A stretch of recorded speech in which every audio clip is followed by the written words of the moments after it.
هاجي للموضوع اتحاد الكوره. اتحاد الكوره امبارح لما قال هنجيب طاقم تحكيم اجنبي للزمالك وسيراميكا بناء على رغبه فريق سيراميكا في نصف نهائي كاس مصر، قال في البيان الرسمي انه سيراميكا طلب قبل اسبوع من المباراه. قال كده في البيان الرسمي وانا حطيت لكم الصوره على صفحتي على الفيسبوك.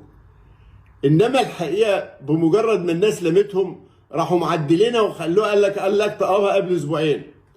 فطلعنا قلنا لهم ولو برضه انتوا مش قادرين تحسبوها صح. باسبوعين اصلا مباراه بيراميدز سيراميكا اللي فاتت كانت مباراه يوم 15، فمش هيطلب قبل ما يلعب، هيلعب هيطلب 16. طب 16 ل 28 هم 12 يوم مش اسبوعين.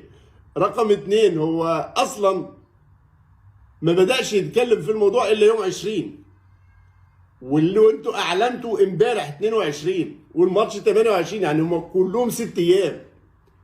فراحوا النهارده بقى دكتور مصطفى عزام قايل واحده جديده خالص.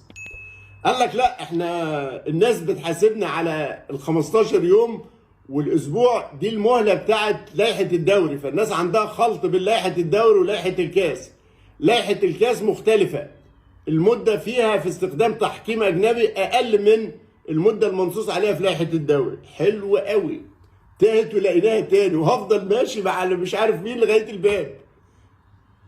طيب هات لي لائحه مسابقه الكاس اللي بتقول ان انت من حقك تستخدم طاقم تحكيم اجنبي قبل المده او في مده معينه.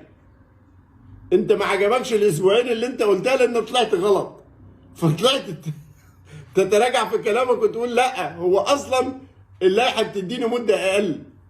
هي اللائحه ايه؟ اللائحه دي خفيه يعني ومخفيه ولا موجوده؟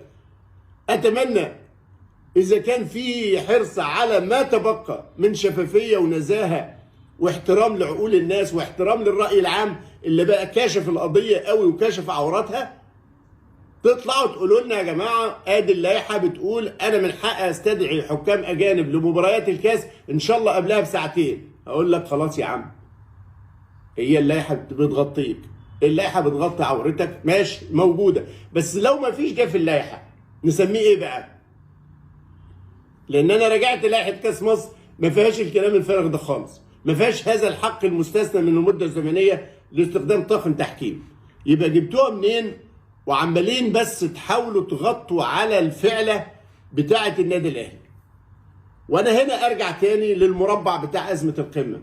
كل اللي بيحصل ده دليل على تعنت اتحاد الكوره وعلى وجه الخصوص المهندس هاني ابو ريده مع النادي الاهلي ورابطه الانديه في استخدام طاقم اجنبي.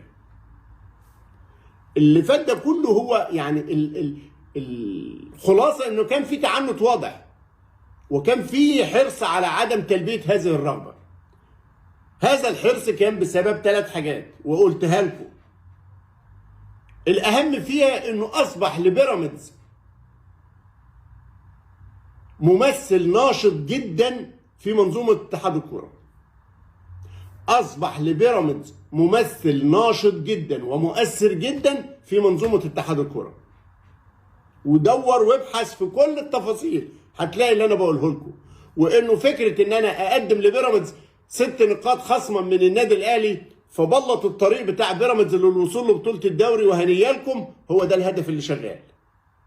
هو ده الهدف اللي شغال. القضيه لا اهلي ولا زمالك، القضيه بيراميدز، عشان نكون اكثر صراحه واكثر وضوح.